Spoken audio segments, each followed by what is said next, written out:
بالله من الشيطان الرجيم بسم الله الرحمن الرحيم الحمد لله رب العالمين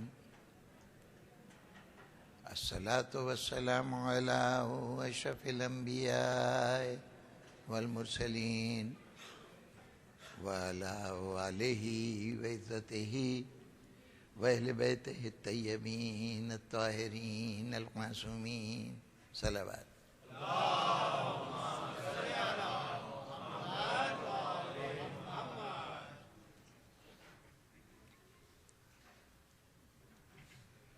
سامعین محترم، ابتدائے کلام کی منزل ایک مسلسل گفتگو کی بنیاد رکھتے ہوئے جس حوالے سے ان 10 دنوں میں آپ حضرات کی خدمت میں کچھ عرض کرنے کی کوشش کی جائے گی، بعنوان بہت سادہ سا، شیعت کا تعارف۔ اب بڑی عجیب سی بات ہے کہ خود اپنوں میں بیٹھ کر اپنا تعارف کرایا جائے، لیکن اس موضوع پر گفتگو کرنے کی ضرورت کیوں پیش آئی؟ میرے سامنے یہ صورتحال ہے جسے ایک مثال سے، جس کا کوئی تعلق اس مقام سے نہیں ہے، بات کو واضح کر سکتا ہوں کہ کہیں کوئی جلسہ ہو، مجلس ہو، کوئی اجتماع ہو، تو اس کا مقصد یہی ہوتا ہے کہ کوئی ذمہ دار آدمی، صاحب علم آدمی، کوئی سیاسی شخصیت لوگوں سے خطاب کرنا چاہتی ہے، گفتگو کرنا چاہتی ہے۔ وہی شخصیت اس تقریب میں یوں کہیے کہ VIP کی حیثیت رکھتی ہے، سب سے اہم اسی کی ذات ہوتی ہے، لیکن مجمع کا ہر فرد اس سے اگر واقف نہیں ہے تو ضرورت ہوتی ہے کہ ایک اور عہدہ منسلک کیا جاتا ہے اسٹیج سیکریٹری کا، کہ جو تعارف کراتا ہے کہ یہ آنے والی شخصیت کون ہے۔ اب تعارف کے دوران کبھی لا علمی کی وجہ سے اور کبھی جان بوجھ کر وہ اعلان کرنے والا اگر اس شخصیت کے متعلق کچھ ایسی باتیں کہہ دے کہ جس کا حقیقت سے کوئی تعلق نہ ہو، تو اگر اس بات کی تردید نہ کی جائے، اس کا جواب نہ دیا جائے، تو یہ سمجھا جائے گا کہ صاحب چونکہ ان کی موجودگی میں یہ بات کہی گئی تو یہی ان کے متعلق سچ ہوگا۔ اب بعض اوقات تو وہ ذمہ دار شخصیت اپنے متعلق کہی گئی اس غلط بات کو نظر انداز کر دیتی ہے، یہ سمجھتے ہوئے کہ یہ غیر اہم بات ہے، لیکن بعض اوقات ضرورت پیش آتی ہے کہ وضاحت کر دی جائے۔ بس جناب والا، ہمارے ساتھ بھی صورتحال یہی ہے کہ ملت اسلامیہ کے VIP ہم تھے، لیکن ہمارا تعارف اس اسٹیج سیکرٹری کے سپرد ہوا جو یا تو ہم سے واقف نہیں تھا یا لوگوں میں ہماری غلط تصویر پیش کرنا چاہتا تھا۔ آج تک دنیا نے ہمارے متعلق جو کچھ جانا، ہمیں جتنا زمانہ سمجھتا ہے، وہ یہ دلچسپ بات ہے کہ کبھی ہم سے نہیں پوچھا گیا کہ آپ کیا مانتے ہیں، کیا کرتے ہیں۔ وہ غیروں سے کہا تم نے، غیروں سے سنا تم نے، ہمیں یہ حسرت ہی رہی کہ کچھ ہم سے کہا ہوتا، کچھ ہم سے سنا ہوتا۔ امام زمانہ بلند سلوات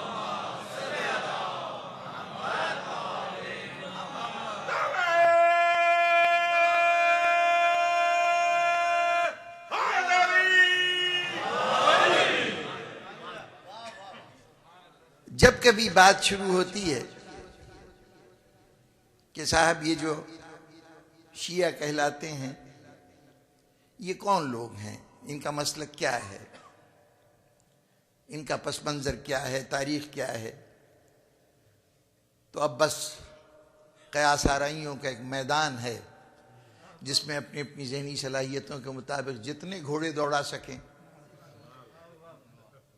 ماضی میں یہ کام وہ لوگ کرتے تھے کہ جن کے پاس کوئی مذہبی سند ہوتی تھی، کوئی مولانا، کوئی مورخ، کوئی محقق جو دین کے حوالے سے جانے جاتے تھے، وہ بتاتے تھے کہ شیعت کیا ہے۔ چنانچہ بہت سی کتابیں مختلف اوقات میں لکھی گئیں جس میں اسلامی فرقوں کا بیان کیا گیا، اور اس میں ایک فرقے کے طور پر ہمارا تعارف کرایا گیا، اور ان تعارف کرانے والوں نے عام طور پر یہ کہا کہ ایک شخصیت تھی عبداللہ ابن سبا، یہودی تھا، اس یہودی نے ایک نئے فرقے کی بنیاد رکھی۔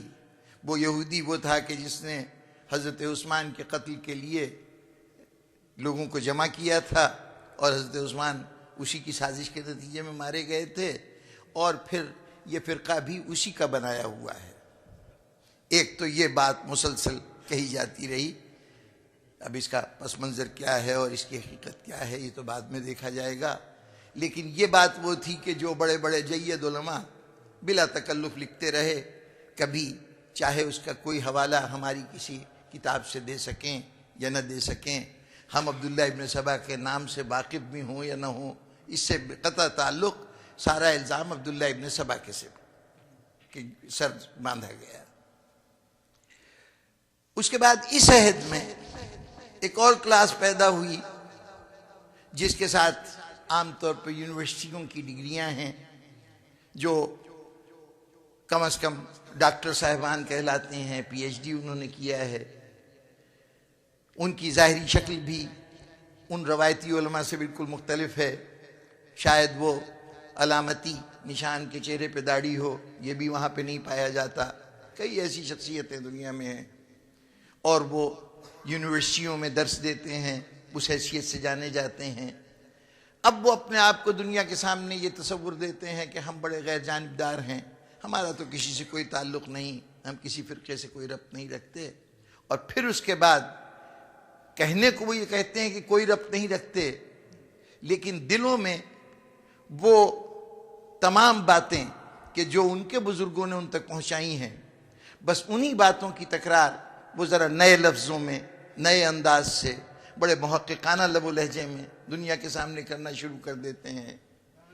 اب باہر کی دنیا جس نے ہمیں بالکل نہیں دیکھا، وہ اگر ہمیں جانتی ہے تو انہی محققین کے ذریعے سے یا ان مبینہ سو کالڈ علماء کے ذریعے سے جو ہمارے متعلق مختلف باتیں کر رہے تھے۔ اب جو بھی تاثر ہوگا وہ ظاہر ہے کہ حقیقت سے بالکل ہٹا ہوا ہوگا۔ یہ ایک بالکل طے شدہ سی بات ہے کہ مجھے جاننا ہے تو اس کا بہترین ذریعہ مجھ سے رابطہ کرنا ہوگا۔ خاص طور پر وہ میرا تعارف نہیں کرا سکتے کہ جو مجھ سے کسی قسم کی مخالفت یا دشمنی رکھتے ہوں، وہ تو جب بھی تعارف کرائیں گے میری شخصیت کو بگاڑ کے پیش کریں گے۔ تو اگر ہم سے نہیں پوچھا، ان سے نہیں پوچھا جو ہمارے اپنے ہیں، صرف غیروں سے آپ نے پوچھا ہے، تو کبھی بھی صحیح تصویر آپ کی نگاہ کے سامنے نہیں آئے گی۔ اب آج دلچسپ صورتحال یہ ہے کہ اس عہد کے کئی نام ہیں، اب ان ناموں کے لینے کی ضرورت نہیں ہے، جو کچھ لبنان کے علماء ہیں، کچھ آپ کی سرزمین پر حضرات بیٹھے ہوئے ہیں جو ہمارے متعلق رائے دیتے ہیں یا بتاتے ہیں کہ صاحب یہ کون ہیں شیعہ حضرات، اور اسی طرح کے بر صغیر میں کچھ حضرات آج کے دور میں نظر آنے لگے ہیں کہ وہ اپنے یونیورسٹی کی ڈگریوں کی بنیاد پر وہ اسلامی علوم پر بھی اپنے آپ کو ماہر بنا کے پیش کرتے ہیں، اور پھر یہ چاہتے ہیں کہ ان کی بات کو حرف آخر سمجھا جائے اور یہ سمجھا جائے کہ بڑی تحقیق کے بعد یہ بات کہی جا رہی ہے۔ چنانچہ ان حضرات نے اب تک جو کچھ کہا اس کو اگر جمع کروں تو ایک نظریہ یہ دیا گیا کہ یہ شیعت پیدا ہوئی در حقیقت اس وقت، یعنی ایک تصور تو پہلے سے موجود ہے کہ عبداللہ ابن سبا نامی ایک شخصیت تھی جس نے حضرت عثمان کے زمانے میں لوگوں کو حضرت عثمان کے خلاف بھڑکایا، اور اس کے بعد اس نے کچھ نئے نظریات متعارف کرائے۔ وہی نئے نظریات جو ہیں وہ آج شیعوں کے نظریات ہیں، اور شیعہ اس کے پیدا کردہ ہیں۔ ایک تصور جو جدید تحقیق کی بنیاد پر باتیں کی گئیں، انہوں نے کہا کہ صاحب یہ شیعت جو ہے وہ در حقیقت ثقیفہ بنو ساعدہ میں پیدا ہوئی۔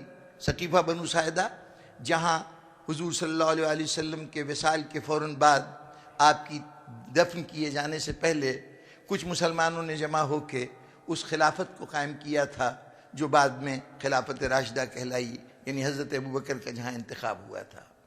تو وہاں انہوں نے کہا کہ جی جب یہ انتخاب ہوا تھا تو کچھ لوگ، جس میں حضرت علی خود بھی اس سے متفق نہیں تھے اس خلافت سے، اور کچھ حضرات ان کے ساتھی تھے وہ جو اس خلافت سے اتفاق نہیں رکھتے تھے، وہیں سے شیعت کی بنیاد پڑی۔ پھر یہ کہا گیا کہ نہیں، خلافت یہ شیعت کی بنیاد در حقیقت اس وقت پڑی کہ جب جمل اور صفین کے مارکے ہوئے، جناب امیر علیہ السلام کا دور حکومت تھا، تو صفین میں جو دوسری بڑی جنگ ہے حیات امیر المومنین علیہ السلام کی زمانے ظاہری حکومت کے زمانے میں جو بڑی جنگ، آپ نے 3 جنگیں آپ کے دور کی ہیں، ایک جنگ جمل ہے، ایک جنگ صفین ہے، اور ایک جنگ نہروان ہے۔ تو جنگ صفین میں صورتحال یہ ہوئی تھی کہ اس کا آخری مرحلہ جب آیا تھا، جب جناب امیر کی فوجیں تقریباً فتح پانے والی تھیں، تو معاویہ کے جو دوسرے فریق کا سربراہ تھا، جو دوسری فوجوں کا سربراہ تھا، اس کی طرف سے ایک یہ حرکت کی گئی کہ قرآن مجید کو نیزوں کے اوپر اٹھایا گیا اور کہا گیا کہ ہمیں لڑنے کی ضرورت نہیں ہے، ہم قرآن کی بنیاد پہ فیصلہ کریں گے۔ اس مرحلے پر یہ طے ہوا کہ ایک آدمی ان کی طرف سے ہو، ایک آدمی ان کی طرف سے ہو، اور دونوں مل کے قرآن کی روشنی میں فیصلہ کریں کہ یہ لڑائی ہونی چاہیے کہ نہیں ہونی چاہیے، کیا کچھ کیا جائے۔ ان حکمین کے مقرر کیے جانے پر پہلے تو حضرت علی کے ساتھیوں میں سے کچھ ساتھی ایسے تھے جو یہ کہہ رہے تھے کہ جناب امیر جنگ کو بند کر دیں اور یہ قرآن مجید کے اوپر آپس میں تصفیہ کر لیں۔ جناب امیر کہہ رہے تھے کہ یہ قرآن جو اٹھائے گئے ہیں یہ سازش کی صورت میں ہیں، اور اس وقت لڑائی جو ہے اپنے لاجیکل اینڈ تک پہنچنے والی ہے، تو اس وقت جنگ کو روکنا مناسب نہیں ہے۔ لیکن انہوں نے کہا کہ اگر یہ بات آپ نہیں مانیں گے، یعنی قرآن جب درمیان میں ہے، اگر اس کو نہ مانا جائے تو اس کا مطلب یہ کہ ہم قرآن سے انکار کریں گے، چنانچہ ہم تو آپ کو چھوڑ دیں گے اگر آپ نے فوری طور پر یہ بات نہ مانی۔ ان کا دباؤ بہت بڑھا، تو جناب امیر نے کہا کہ اچھا چلو تم جو کہتے ہو ویسے ہی کر لیا جائے۔ چنانچہ اس کے لیے حکمین مقرر کیے گئے، حکم یعنی آربیٹریٹرز مقرر کیے گئے دونوں کی طرف سے کہ جو بیٹھ کر تصفیہ کریں گے۔ اس پر ایک گروہ پھر اٹھ کھڑا ہوا جناب امیر کی جماعت میں، اور اس نے کہا کہ جی یہ جو درمیان میں ثالث کا فیصلہ ہے، یہ کہ کسی حکم کا مقرر کیا جانا، کسی مقدمے میں کسی کا فیصلہ کرنا، تو قرآن مجید کی ایک آیت کا جز تھا کہ لا حکم الا اللہ، اللہ کے سوا کوئی حکم نہیں ہے، کوئی فیصلہ کرنے والا نہیں ہے۔ تو اس جملے کو انہوں نے استعمال کرتے ہوئے کہا کہ یہ جو حکمین آپ نے مقرر کیے ہیں، 2 حکم جو بنائے ہیں، تو آپ نے قرآن مجید کی مخالفت کی ہے، اور نعوذ باللہ اس طرح سے آپ دائرہ اسلام سے خارج ہو گئے۔ انہوں نے کہا کہ نعوذ باللہ کافر ہو گئے۔ انہوں نے جناب امیر کے خلاف بغاوت کا علم بلند کر دیا۔ یہ لوگ خوارج کہلاتے ہیں۔ تو اب انہوں نے کہا کہ یہ تو خوارج تھے جو جناب امیر کے لشکر سے نکل گئے تھے، اور ان کے مقابلے میں جو لوگ جناب امیر کا ساتھ دے رہے تھے وہ شیعہ تھے۔ اس وقت سے شیعت شروع ہوئی، یہ دوسرا تصور تھا۔ پھر یہ کہا گیا کہ در حقیقت شیعت شروع ہوئی جب واقعہ کربلا ہو چکا، اور اس کے بعد کوفہ میں ایک تحریک اٹھی کہ یہ جو امام حسین علیہ السلام کی شہادت ہوئی ہے یہ بہت بڑا ظلم کا واقعہ ہوا ہے، اور چونکہ کوفے والوں نے خط لکھ کر امام حسین کو کوفے کی طرف آنے کی دعوت دی تھی، اس لیے کوفے والوں نے اپنے اس عمل پر گویا ایک طرح سے توبہ کا اظہار کیا کہ ہم سے یہ غلطی ہو گئی کہ امام تشریف لائے اور ہم ان کی مدد نہیں کر سکے۔ چنانچہ انہوں نے ایک علم جہاد بلند کیا کہ ہم ان قوتوں سے ٹکرائیں گے جنہوں نے کربلا میں امام حسین السلام کو شہید کیا ہے۔ اس گروہ کو تاریخ نے توابین کہا۔ خیال رہے کہ یہ لفظ جو ہے یہ ان کا اپنا کوائن کیا ہوا نہیں ہے، ان لڑنے والوں کا بنایا ہوا لفظ نہیں ہے، یہ مورخ نے لکھا کہ وہ توابین تھے، یعنی توبہ کرنے والے۔ توبہ کس بات سے؟ کہ امام حسین کی بر وقت مدد نہیں کر سکے تھے، اور اب وہ توبہ کے طور پر وہ گھروں سے نکلے۔ سلیمان ابن سرد خزائی ایک شخصیت تھے، ان کی سرکردگی میں 4000 افراد کی کوفے والوں کی جماعت تھی جو باہر نکلی، اور اس کے مقابلے میں عبد الملک ابن مروان کی فوجیں آئیں، ان سے تصادم ہوا، اور عین الورد کے مقام کے اوپر یہ فوج تقریباً سارے کے سارے افراد شہید ہو گئے۔ اس میں سے مشکل سے 300 آدمی بچے تھے کہ جو واپس شہر کوفہ آ سکے، ورنہ باقی سب شہید ہو گئے تھے۔ تو اس واقعے کو لوگوں نے کہا کہ صاحب یہاں سے شیعت شروع ہوئی، یعنی وہ توابین کا جو گروہ تھا وہ شیعوں کا گروہ تھا، اور اس کے بعد ان کے آئیڈیاز کو آگے لے کر جو بڑھتے گئے تو یوں شیعت پھیلتی گئی۔ گویا ہماری ابتدا سے متعلق ہمارے بھائی آج تک متفق نہ ہو سکے کہ ان کی ابتدا کب ہوئی۔ یہ بات بڑی اہمیت رکھتی ہے اس حوالے سے کہ اگر کبھی آپ فرقوں کی صورت کو دیکھیں گے مسلمانوں میں تو وہ پرٹیکولر پوائنٹ جو ہے وہ آپ کے سامنے آ جائے گا کہ فلاں فرقہ فلاں مرحلے پر پیدا ہوا۔ جیسے اب خارجی تھے تو جب حکمین کا واقعہ ہوا تو یہ سبب بنا ان کے وجود میں آنے کی۔ پرانے جو فرقے تھے، اشعری تھے، معتزلی تھے، ان سب کے پیدا ہونے کے خاص وقت ہے کہ جی اس موقع کے اوپر یہ بات واقعہ ہوا، اس پر ایک آدمی نے یہ پوائنٹ آف ویو اختیار کیا، اور بعد میں وہی پوائنٹ آف ویو ایک فرقہ بن گیا۔ شیعت کے متعلق کوئی بات طے نہیں ہو سکی کہ اس کی ابتدا کب ہوئی ہے۔ یہ طے نہ ہونا کہ اس کی ابتدا کب ہوئی ہے، یہ ظاہر ہو رہا ہے کہ جو لوگ یہ طے کرنے کی کوشش کر رہے ہیں، چونکہ وجود شیعوں کا ان سے پہلے تھا، جو یہ بتانے کی کوشش کرتا ہے، دیکھیے اگر واقعے کا کوئی گواہ نہ ہو اس وقت اور بعد میں اس واقعے کے متعلق وہ قیاس آرائی کر رہا ہو کہ یہ واقعہ کب ہوا ہے، تو وہ کبھی بھی صحیح سچویشن کو واضح نہیں کر سکتا۔ آپ یہ دیکھیے کہ آپ کے ہاں جناب رسالت مآب صلی اللہ علیہ وسلم کی ولادت کب ہوئی؟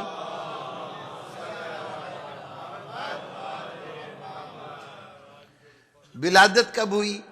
تو اب جب مسلمان مورخین کو آپ اٹھا کے دیکھیں گے تو حضرت عائشہ کی بیان کردہ ایک روایت ہے کہ حضور کی ولادت بھی اسی دن ہوئی جس دن آپ کی وفات ہوئی تھی، اور وہ ربیع الاول کی 12 تاریخ تھی۔ تو چنانچہ 12 ربیع الاول ہی آپ کی تاریخ ولادت ہے اور 12 ربیع الاول ہی آپ کی تاریخ وفات ہے۔ لیکن حضرت عائشہ کے اس قول کی موجودگی کے باوجود بہت سے اور حضرات ایسے ہیں کہ اس سے اتفاق نہیں کرتے۔ جناب شبلی نعمانی ایک بہت بڑے عالم، انہوں نے کہا کہ حضرت جناب رسالت مآب کی ولادت 9 ربیع الاول کو ہوئی ہے۔ کچھ اور لوگوں نے کہا کہ 1 ربیع الاول کو ہوئی ہے۔ آپ کے ہاں اہل بیت سے موجود روایتیں بتاتی ہیں کہ 17 ربیع الاول کو ہوئی ہے۔ یہ مسلمان اپنے نبی کی ولادت پر متفق نہیں ہیں۔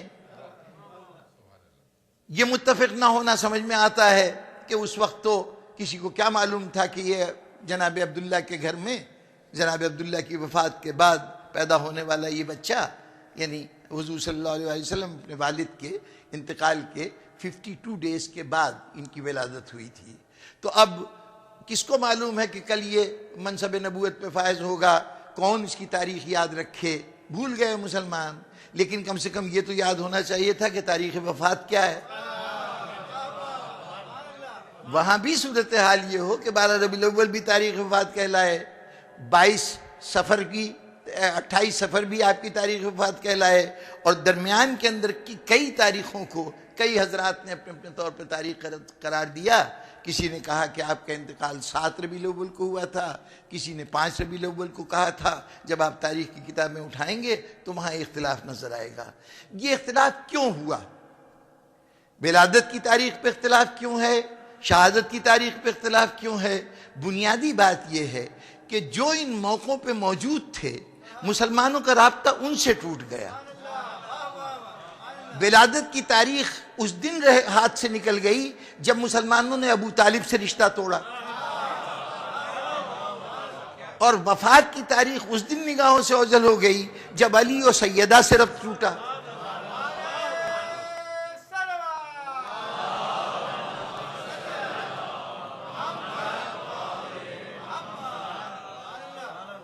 تو آج شیعوں کے وجود میں آنے کے بعد پیدا ہونے والے فرقے، اگر یہ ان سے پوچھا جائے کہ شیعہ کب پیدا ہوئے تھے، تو وہ اپنے اپنے اندازے جو ان کی سمجھ میں آ رہا ہے بیان کر رہے ہیں۔ کوشش یہ ہے، سارے بیان کا خلاصہ یہ ہے کہ یہ تاثر دیا جائے کہ یہ شیعہ کوئی بنیادی طور پر مذہبی جماعت نہیں ہے۔ ظاہر ہے کہ اگر سقیفہ بنو ساعدہ میں یہ شیعت وجود میں آئی تھی تو وہاں خلافت کا فیصلہ ہوا تھا، انہوں نے خلافت کے فیصلے پر اپوز کیا اس فیصلے کو، اور اس کے نتیجے میں یہ لوگ وجود میں آئے۔ یا حضرت عثمان کے زمانے میں جو تحریک حکومت کے خلاف چلی تھی، اس کے نتیجے میں یہ دنیا کے سامنے آئے۔ یا امام حسین السلام کی شہادت کے بعد جو توابین کی موومنٹ تھی وہ بھی حکومت کے خلاف تھی، اس طرح یہ شیعہ وجود میں آئے۔ جو بھی رائے دی جا رہی ہے اس کے پیچھے کوئی سیاسی واقعہ ہے۔ ان سیاسی واقعات کو ظاہر کر کے، بلکہ ایک شخصیت ہیں، آپ حضرات ناآشنا ہوں گے اس لیے کہ ان کا تعلق سرزمین پاکستان سے ہے، اور وہی کیا ایک بہت وہ تو ہیں پروفیسر حمید الدین، انہوں نے تاریخ اسلام کے نام سے کتاب لکھی، اس کے اندر یہ کہا کہ شیعہ ایک مذہبی جماعت نہیں ہے، بلکہ یہ بنیادی طور پہ ایک سیاسی جماعت ہے، ایک سیاسی مسلک ہے، ایک سیاسی مسئلے پہ انہوں نے اپوز کیا ہے۔ پھر ایک بہت بڑی شخصیت استاد ابو زہرا، جن کا تعلق جامعہ ازہر سے مصر سے تھا، انہوں نے مختلف فرقوں پر ایک کتاب لکھی ہے، تو مسلمانوں کے فرقوں پر، تو اس میں خاص طور پر ایک عنوان قائم کیا مسلمانوں کے سیاسی فرقے، یعنی کچھ تو وہ تھے جو مذہبی فرقے تھے، کچھ سیاسی فرقے تھے۔ سیاسی فرقوں میں سر فہرست انہوں نے شیعوں کا تذکرہ کیا کہ یہ شیعہ سیاسی فرقہ ہیں۔ جناب والا، اگر آپ یہ کہتے ہیں کہ سیاسی فرقے ہیں، کس اعتبار سے؟ کہ سقیفہ بنو ساعدہ میں خلافت کے مسئلے پر یہ فرقہ وجود میں آیا، اس لیے سیاسی ہے نا، اسی لیے سیاسی ہے کہ اس نے اختلاف اس وقت کیا جب ایک سیاسی مسئلہ درپیش تھا۔ تو یہ تو کم از کم طے ہو گئی بات کہ اگر یہ سیاسی ہیں تو جس مسئلے پہ ان کا وجود ہوا ہے وہ مسئلہ بھی سیاست کا مسئلہ ہوگا۔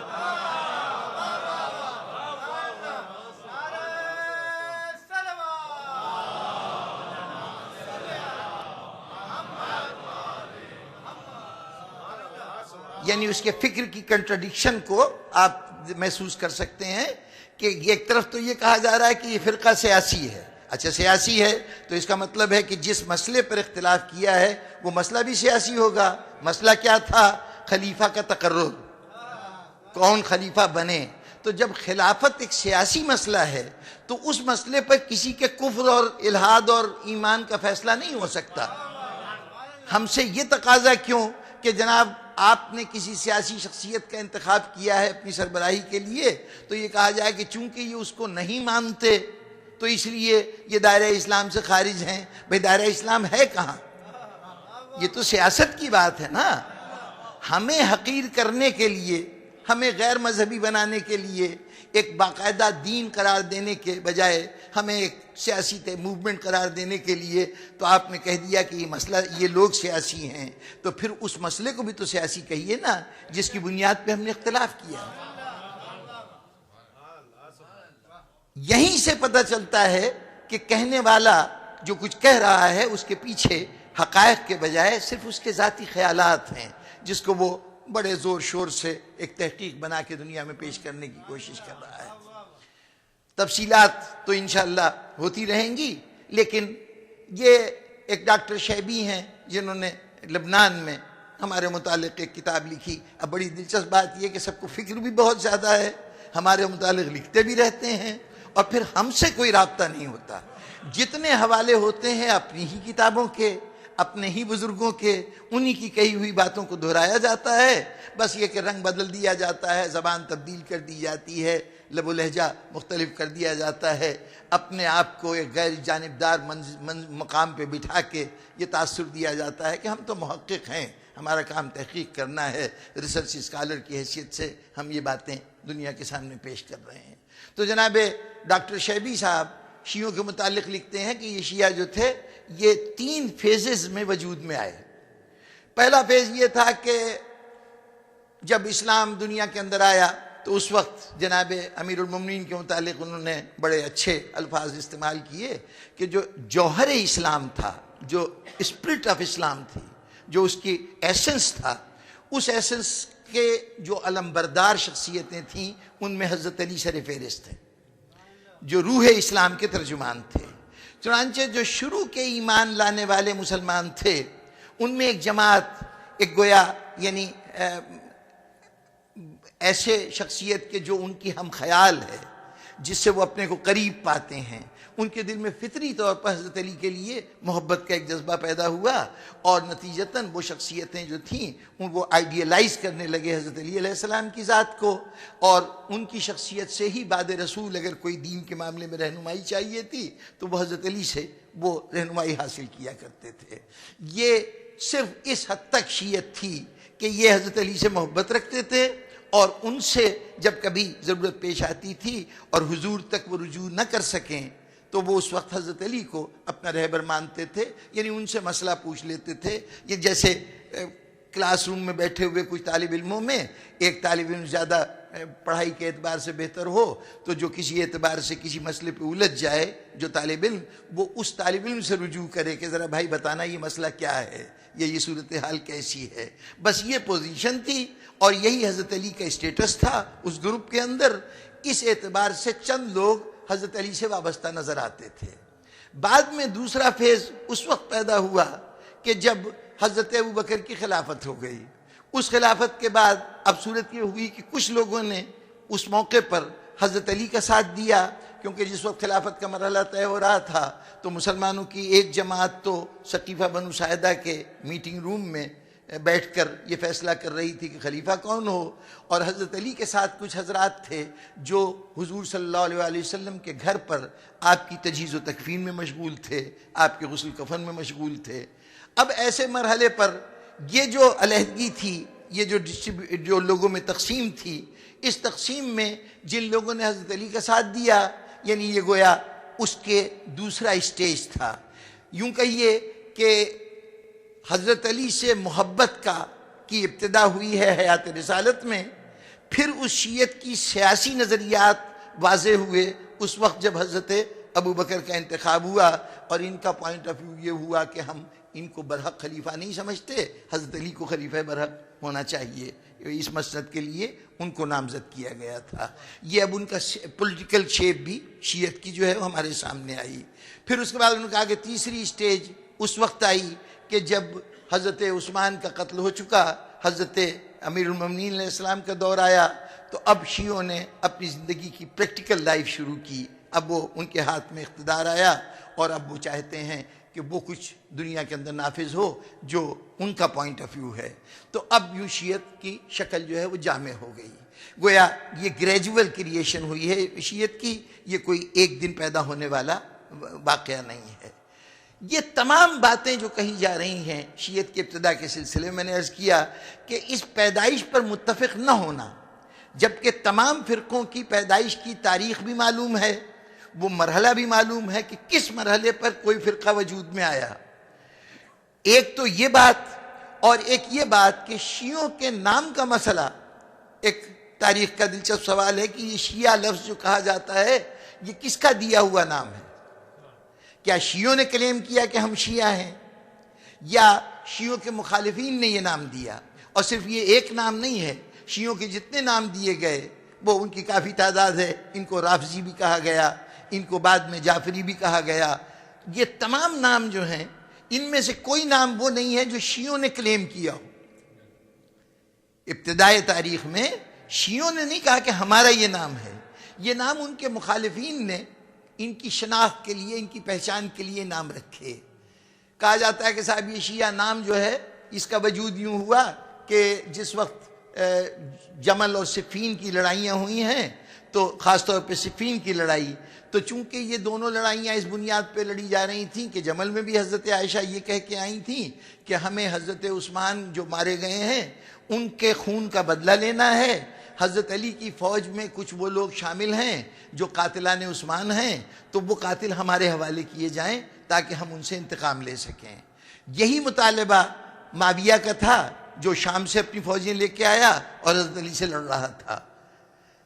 دونوں کا مطالبہ ہے حضرت عثمان کے خون کا انتقام لینا۔ چنانچہ اس وقت جو دو فریق سامنے آئے، شیعہ کا لفظی معنی ہے پیروی کرنے والا، یا دوسرے لفظوں میں آج کی زبان میں ترجمہ کروں تو پارٹی. یہ پارٹی کس کی پارٹی ہے، یعنی کون کس کے ساتھ ہے، تو کہا جائے گا یہ فلاں کی پارٹی ہے. تو شیعہ کا لفظ اپنے طور پر کوئی معنی نہیں رکھتا جب تک یہ نہ ایسوسیٹ کیا جائے کہ وہ کس کا شیعہ ہے. چنانچہ اس وقت یہ ہوا کہ شیعان علی وہ ہیں جو علی کی فوج میں شامل ہیں، اور شیعان عثمان وہ ہیں جو معاویہ کی فوج میں یا اس سے پہلے حضرت عائشہ کی فوج میں شامل ہیں. دونوں شیعہ تھے، اپنے اپنے قائد کے شیعہ دونوں تھے. یہ اور بات ہے کہ انہوں نے اپنا نام کچھ اور رکھ لیا بعد میں، اور یہ شیعہ کہلاتے رہے. نام انہوں نے نہیں رکھا ہے، یہ تو صرف تعارف کرایا جا رہا ہے کہ بھئی یہ اس پارٹی کے ہیں، یہ اس پارٹی کے ہیں. یہ شیعہ نام نہیں تھا، یہ تو صرف ہمارا طرز عمل تھا جس کو باقاعدہ نام کی شکل بعد میں دے دی گئی ہے. یعنی چونکہ ہم حضرت علی کے ساتھ دے رہے تھے اس لیے شیعان علی کہلاتے تھے. وہاں سے یہ لفظ لیا گیا ہے. یہ کسی کا نام نہیں ہے، کوئی ایسا حوالہ نہیں ہے کہ جس کو ہم کہیں کہ جس کا ہماری ذات سے تعلق ہے. جب کبھی اس وقت دیکھا جاتا تھا تو اسی حیثیت سے دیکھا جاتا تھا کہ یہ حضرت علی کے ساتھیوں میں سے ہیں. بہرطور وہ شیعان عثمان جو تھے وہ، اب میں یہ بات کہوں تو کہا جائے گا کہ میں بھی انہی کی طرح سے اپنے نظریات کو بڑے اچھے لفظوں کے اندر پیش کرنے کی کوشش کر رہا ہوں، لیکن اس گروہ میں ہم نے یہ دیکھا ہے کہ وہاں پر روزانہ بہت سی چیزیں بدلتی رہیں. ان کے نظریات بھی تبدیل ہوتے گئے، ان کے نام بھی بدلتے چلے گئے، تو ان کی بہت سی باتیں جو کل تھیں وہ آج باقی نہیں رہی ہیں. ہم سے یہ کہا گیا، ایک بات ضمناً عرض کر دوں کہ یہ کہا گیا کہ جی صحابہ تو تھے وہ جو ابتدا میں حضرت علی سے وابستہ تھے اور وہ شیعت کے پہلے نمائندہ افراد ہیں، لیکن ان صحابہ کا عقیدہ ان شیعوں سے بالکل مختلف تھا. جہاں یہ بات کہی گئی نا کہ حضرت سلمان فارسی، حضرت ابو ذر، حضرت مقداد، حضرت عمار یاسر، براء ابن عازب اور عبداللہ ابن مسعود، زبیر بن العوام، یہ ساری وہ شخصیتیں تھیں جو شروع میں حضرت علی کے گروپ سے متعلق سمجھے جاتے تھے.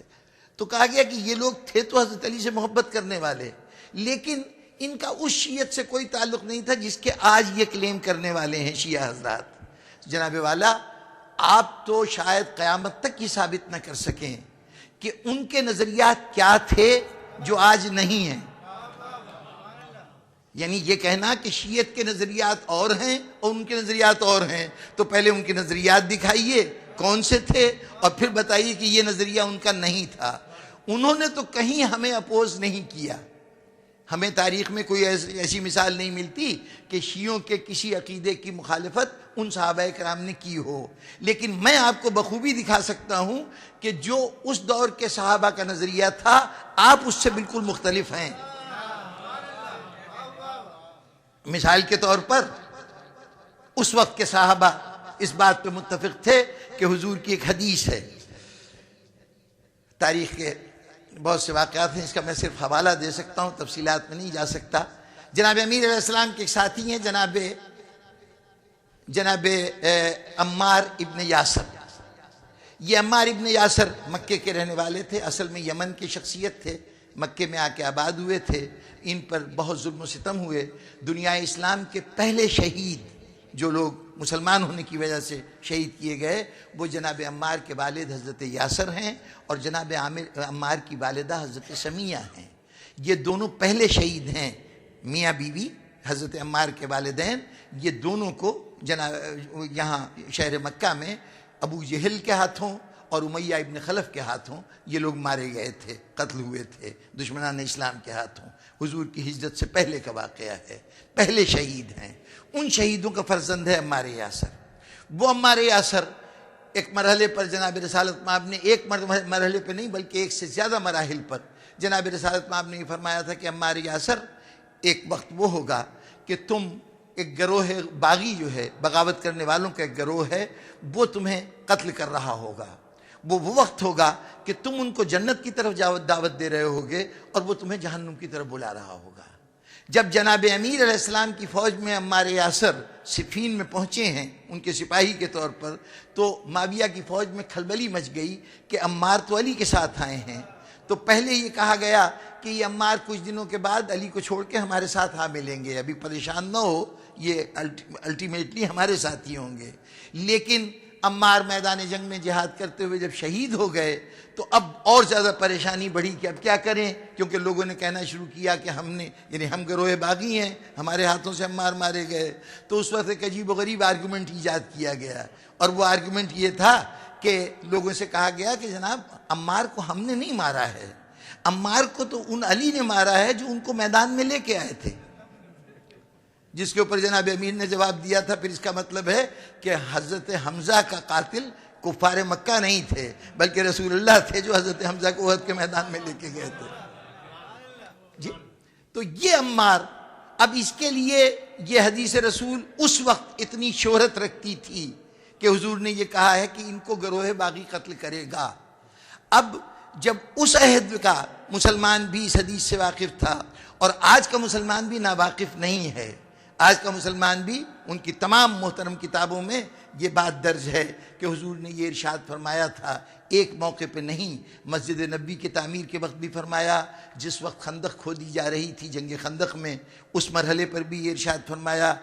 جناب عمار خندق کھودتے ہوئے گرد میں اٹے ہوئے، ظاہر مٹی کھود رہے تھے تو گرد میں اٹے ہوئے تھے، تو حضور تشریف لائے، اپنے ہاتھوں سے عمار کے سر کی اور لباس کی مٹی کو صاف بھی کیا اور ساتھ کہا کہ عمار اس وقت تمہارا کیا حل ہوگا جب تم ایک گروہ باغی کو اپنی طرف جنت کی طرف بلا رہے ہوگے، وہ تمہیں جہنم کی طرف بلا رہے ہوں گے، اور پھر تمہارا قتل ہوگا اور وہ قتل اس گروہ باغی کے ہاتھوں ہوگا.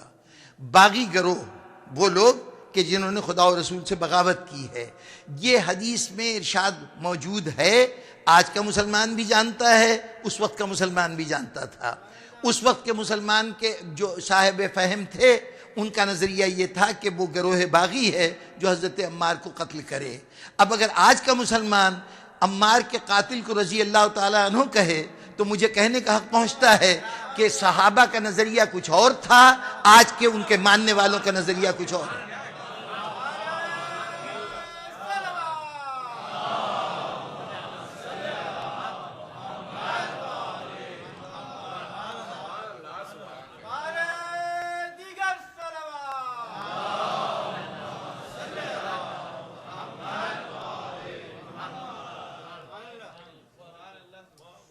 تو ایسی صورتحال میں یہ کہہ دینا کہ جناب ان صحابہ کا نظریہ اور تھا جو حضرت علی کے محب تھے، ان کا نظریہ اور تھا اور آج کے شیعوں کا نظریہ اور ہے. بھئی کوئی مثال تو لاؤ نا کہ وہ صحابہ یہ مانتے تھے اور آج کے شیعہ یہ نہیں مانتے، یا وہ یہ صحابہ نہیں مانتے تھے اور یہ لوگ اس بات کو مانتے ہیں. یہ کیا آپ کے پاس کہنے کے لیے صرف ایک جملہ ہے جس کے پیچھے دلیل کوئی نہیں ہے. آپ تو کہہ رہے ہیں، آپ کا اختلاف جو بتا رہا ہے کہ شیعہ کب پیدا ہوئے یہ ظاہر کر رہا ہے کہ آپ کو نہ اس کے تاریخ پیدائش کا پتہ ہے اور نہ اس کے آغاز کے متعلق آپ کچھ جانتے ہیں.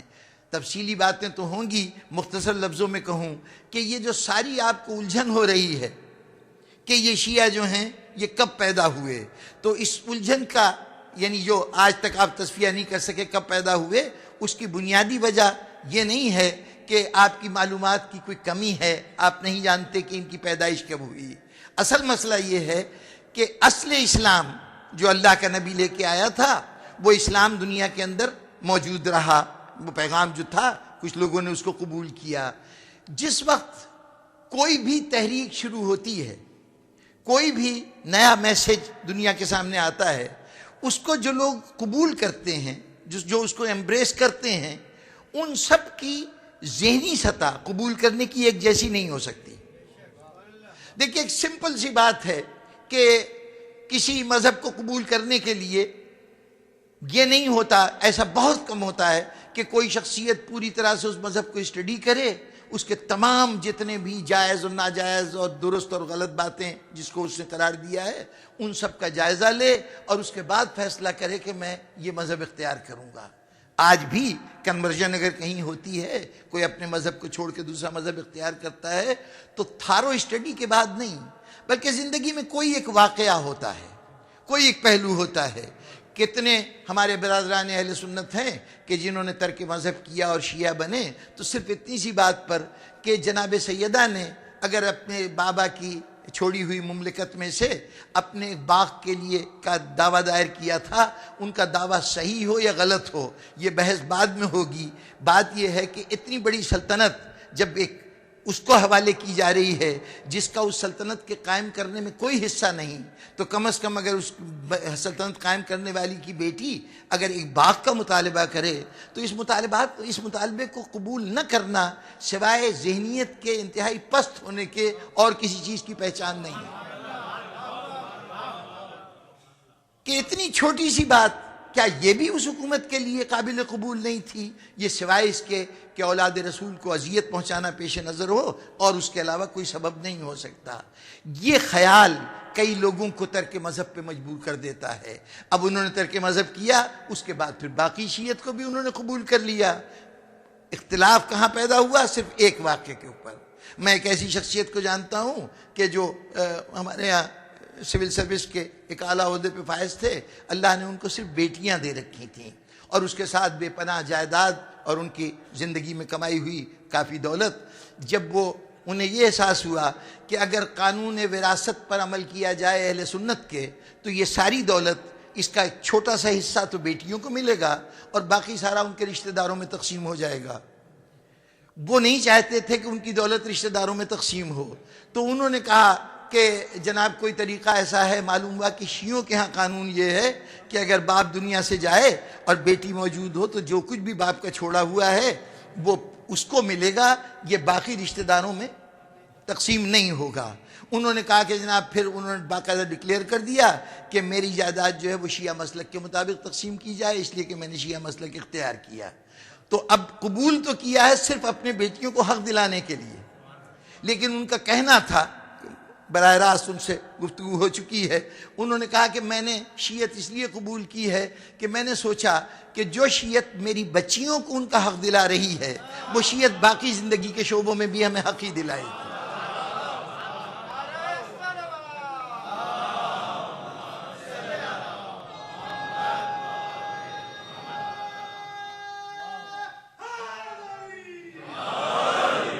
اور یہ تو آج کی بات ہے، یہ تو آج کی بات ہے نا کہ تبدیلی مذہب کسی ایک پوائنٹ پر کہیں کوئی مذہب اچھا لگا، اس کے بعد اس کو قبول کر لیا، پھر باقی پوائنٹس اس کے بعد میں سمجھے جائیں گے، اس کو تفصیل بعد میں جانی جائے گی۔ اگر پرانے عہد کو دیکھیے تو ہمیں جو بڑی پرانی داستانیں ملتی ہیں بعض شخصیتوں کے متعلق، حضرت عمر کا ایمان لانا، وہ واقعہ آپ حضرات کے سامنے جو سنایا جاتا ہے وہ واقعہ یہ ہے کہ گھر سے اس نیت سے نکلے تھے کہ رسول اللہ صلی اللہ علیہ وسلم کو نعوذ باللہ قتل کر دیں۔ راستے میں کسی نے کہا کہ اپنے بہن بہنوئی کی خبر لیجئے، وہ لوگ تو اسلام لا چکے ہیں۔ وہاں گئے تو بہن و بہنوئی دونوں بیٹھے ہوئے قرآن پڑھ رہے تھے، جو کچھ بھی قرآن تھا وہ تحریر کی صورت میں اس وقت اس کو پڑھ رہے تھے۔ جب حضرت عمر آئے تو انہوں نے اپنے کپڑے میں بہن نے چھپا لیا، انہوں نے بہن سے کہا کہ وہ میرے حوالے کرو، جو کچھ تم پڑھ رہی تھیں۔ انہوں نے انکار کیا، انہوں نے بہن کو مارا پیٹا۔ اس کے بعد ہوتے ہوتے وہ مرحلہ آیا کہ اب بہن نے وہ پڑھ کے سنایا، قرآن مجید جو وہ پڑھ رہی تھیں وہ پڑھا، اور اس کو سنتے ہی حضرت عمر کی شخصیت میں اتنی بڑی تبدیلی پیدا ہوئی کہ انہوں نے اسلام قبول کر لیا۔ یعنی گویا ابھی یہ نہیں معلوم کہ اسلام میں عبادت کا طریقہ کیا ہے، اسلام کے اور قاعدے قانون کیا ہیں، حلال حرام جائز ناجائز، اور کسی چیز کو نہیں جانتے، صرف یہ کچھ آیتیں سنی ہیں، اس پہ ہی اسلام قبول کیا ہے نا۔ باقی اسلام تو وہ بعد میں جانیں گے، ابھی وہ صرف اتنا جانتے ہیں۔ حالانکہ بڑی حیرت ہوئی مجھے یہ جملہ، یہ واقعہ پڑھ کے کہ ایک شخصیت کے سامنے اللہ کا رسول روزانہ قرآن پڑھتا ہے۔ بھائی اندازہ لگائیے، اعلان نبوت کا 7واں سال ہے، اعلان نبوت کا 7واں سال ہے جب یہ واقعہ ہونا بتایا جاتا ہے۔ حضرت عمر جب ایمان لائے ہیں تو 7واں سال تھا۔ تو اس وقت تک صورتحال یہ ہے کہ حضور صلی اللہ علیہ وسلم کی ساری تبلیغات، جتنی ان کی اسلام کی پراپوگیشن کا عمل تھا، وہ صرف اور صرف قرآن کی تلاوت سے ہوتا تھا۔ آپ خانہ کعبہ میں جاتے تھے، قرآن کی تلاوت شروع کر دیتے تھے۔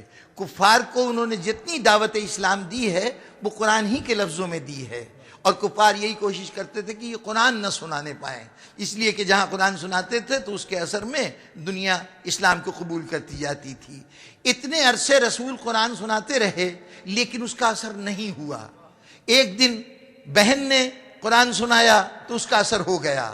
اب یہ اپنے اپنے ذہن کے قبولیت کی سطح ہے کہ نہ قبول کرے تو نبی کے منہ سے نکلے ہوئے لفظ قبول نہ کرے، اور قبول کرے تو ایک عورت کے منہ سے نکلے ہوئے الفاظ کو قبول کر لے۔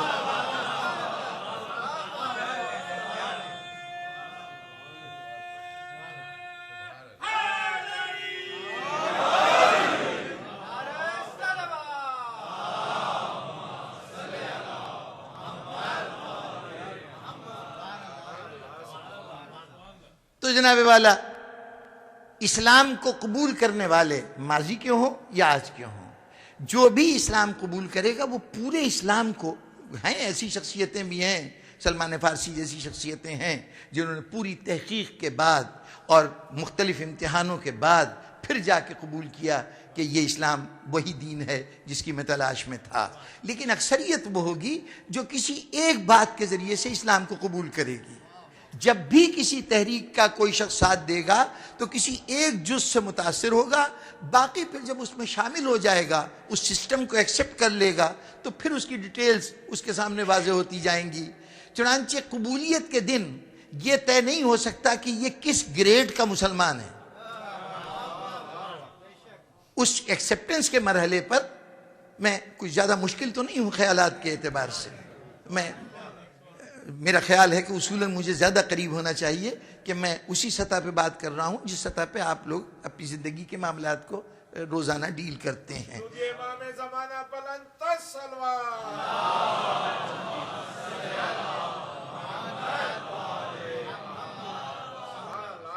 تو اب اگر جز کے اوپر ایک چھوٹے سے پوائنٹ پر میں نے ایک مذہب کو اختیار کیا ہے تو آج یہ فیصلہ نہیں ہو سکتا کہ اس کا فیوچر کیا ہوگا، یہ مذہب میں کس حد تک آگے بڑھے گا، مذہب کو کس حد تک قبول کرے گا۔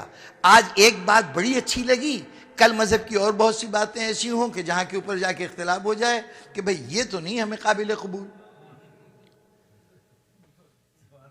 جس وقت خم غدیر میں جناب رسالت مآب صلی اللہ علیہ وسلم نے اعلان کیا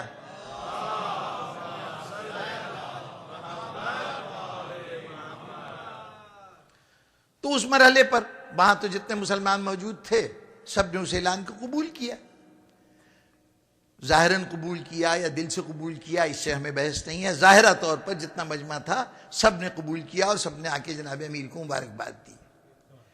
اس کے بعد جب جناب رسالت مآب مدینہ تشریف لائے تو اب مدینہ میں ایک شخصیت سامنے آئی، اس کا نام حارث ابن نعمان فاہری تھا۔ وہ مسجد نبوی میں آیا اور اس نے آ کے کہا کہ کیا یہ جملہ آپ نے کہا ہے کہ میں جس کا میں مولا ہوں، علی اس کے مولا ہیں، یہ آپ نے خود ارشاد فرمایا ہے؟ حضور نے کہا کہ ہاں میں نے کہا ہے۔ کہا اچھا آپ نے کہا ہے تو یہ اپنی طرف سے کہا ہے یا خدا کی طرف سے کہا ہے؟ تو حضور نے فرمایا کہ یہ خدا کی طرف سے کہا ہے۔ کہا میں جو کچھ بھی کہتا ہوں خدا کی طرف سے کہتا ہوں، میں تفصیل میں نہیں جا رہا، بہت سرسری طور پر بڑا دلچسپ واقعہ ہے لیکن اس کو بہت ہی سرسری طور پر صرف حوالے کی حد تک۔ تو اس کے اوپر وہ کہنے لگا کہ جناب آپ نے کہا اسلام قبول کرو، اپنے بتوں سے منہ موڑو، ہم نے منہ موڑ لیا۔ آپ نے کہا نماز پڑھو، ہم نے نماز پڑھی۔ آپ نے کہا اپنا گھر چھوڑ کے ہجرت کرو، ہم نے ہجرت کر لی۔ آپ نے کہا میدان جنگ میں جا کے جنگ کرو، ہم نے جنگ کر لی، سب کچھ کر لیا۔ اب آپ کہہ رہے ہیں علی کو بھی مانو، یہ تو نہیں ہو سکتا۔ سب کچھ کر لیا ہے یہ نہیں ہو سکتا۔ اس کا مطلب یہ ہے کہ جو سب کچھ مان چکا ہو اس کے لیے بھی گنجائش ہے کہ کسی مرحلے پہ آ کے اسلام سے وہ الگ ہو جائے۔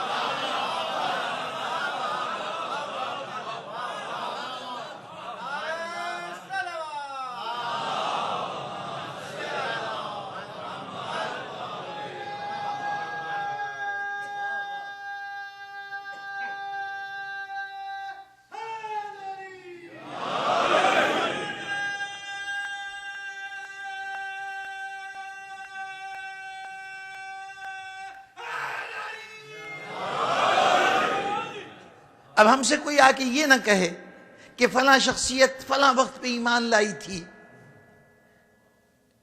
فلاں شخص نے فلاں موقع پر اپنے گھر کا سارا ساز و سامان دے دیا تھا، فلاں موقع پر فلاں شخص نے اتنے جوش و خروش کا اسلام کے سلسلے میں مظاہرہ کیا تھا۔ ہمیں تو یہ دیکھنا ہے کہ آخر تک اسلام کی ہر بات کو وہ مانتا رہا یا نہیں مانتا رہا۔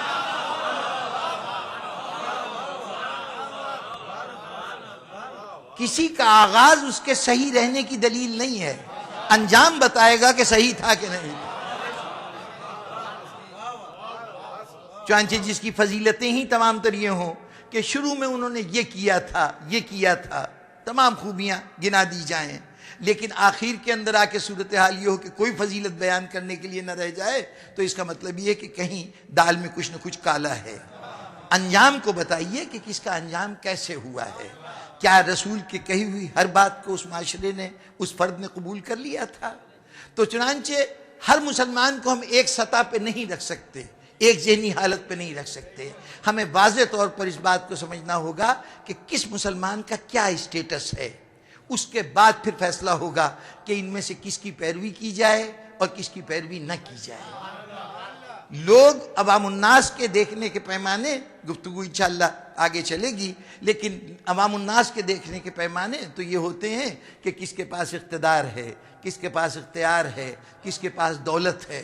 اور شاید اسی لیے دیکھیے بظاہر بڑا چھوٹا سا معاملہ تھا کہ اگر اتنی بڑی مملکت میں ایک فرد جو ایک ذاتی طور پر حق بھی رکھتا ہو اپنے اس نبی سے رشتے کے حوالے سے، کہ اگر وہ کسی قسم کی کوئی پریویلیج کلیم کرے تو اس کو فراہم کر دیا جائے۔